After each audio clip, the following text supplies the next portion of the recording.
Imagine a world with no coins, no banknotes, no banks, and no familiar price tags. For most of human history, that was reality.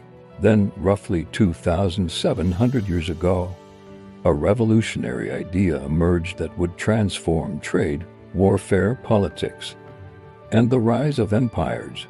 That idea was simple. Take a measured piece of valuable metal and stamp it with a recognizable symbol.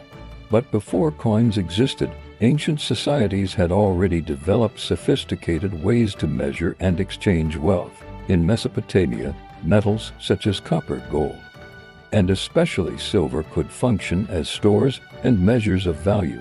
A buyer could cut silver, place it on a scale, and weigh the amount required for a transaction. This system worked for centuries, but every transaction required people to verify the metal and its weight. Then something extraordinary happened in western Anatolia, in a kingdom called Lydia. Its capital, Sardis, became the setting for one of the most important financial innovations in human history, our own. The 7th century BC, the Lydians began producing standardized pieces of precious metal marked by official designs. These early coins were made from electrum, a natural or prepared mixture of gold and silver. Some carried powerful symbols, including the lion, an image closely associated with Lydian royal authority. But why did Lydia invent coinage? Surprisingly, historians still debate the exact reason. Trade seems obvious. Yet another possibility connects the birth of coinage to something far more violent. War. The Lydian king Gyges faced dangerous enemies, including nomadic Cimmerian warriors attacking from the north. Armies needed soldiers. Soldiers needed rewards. Standardized pieces of valuable metal offered rulers an efficient way to make payments.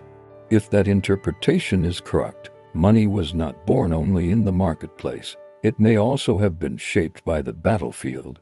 Lydia also possessed another advantage: access to precious metals. Near Sardis flowed the Pactolus River, famous in ancient tradition for carrying gold from the surrounding mountains. Gold, silver, royal authority, and military necessity had come together in the right place at the right time. Soon, neighboring Greek communities began producing coins of their own. But early electrum coins had a problem.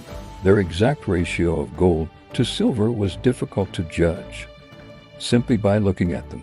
Eventually, Lydia introduced separate gold and silver coinage, making value easier to recognize and money easier to use beyond local borders.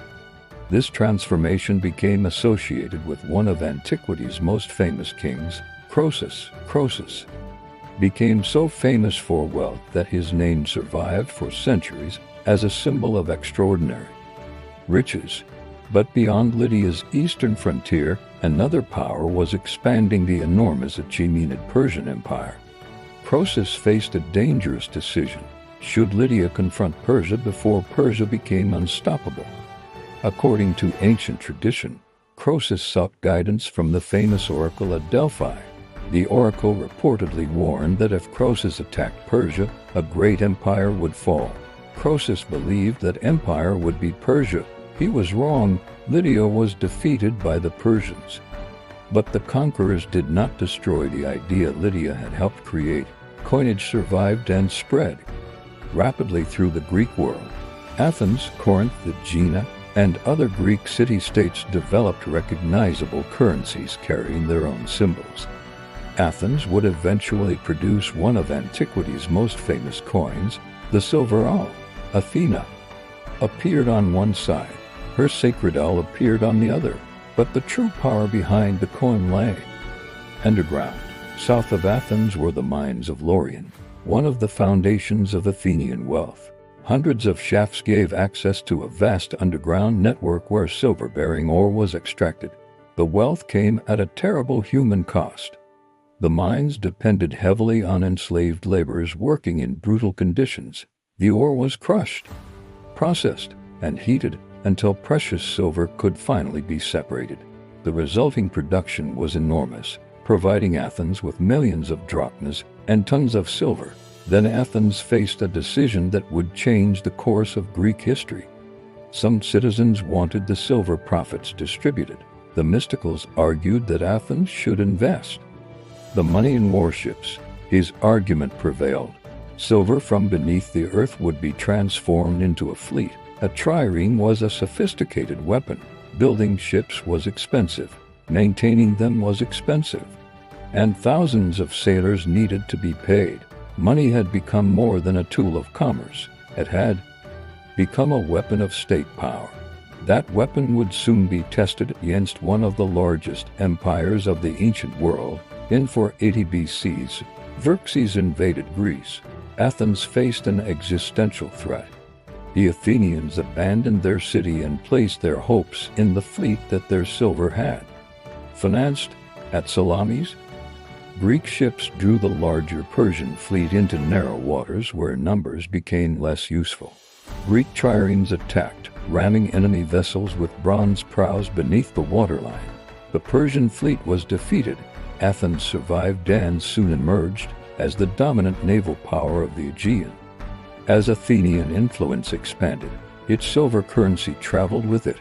The Athenian drachma became something close to an international currency of its age. During the Peloponnesian War, Sparta helped cut Athens off from Laurion. Thousands of enslaved mine workers escaped, and production collapsed. Athens burned through its reserves in desperation. Gold from sacred victory statues was removed and turned into emergency coinage. Athens eventually lost the war, but money had permanently changed civilization. What began as stamped pieces of metal in ancient Lydia had become a force capable of paying armies and building fleets.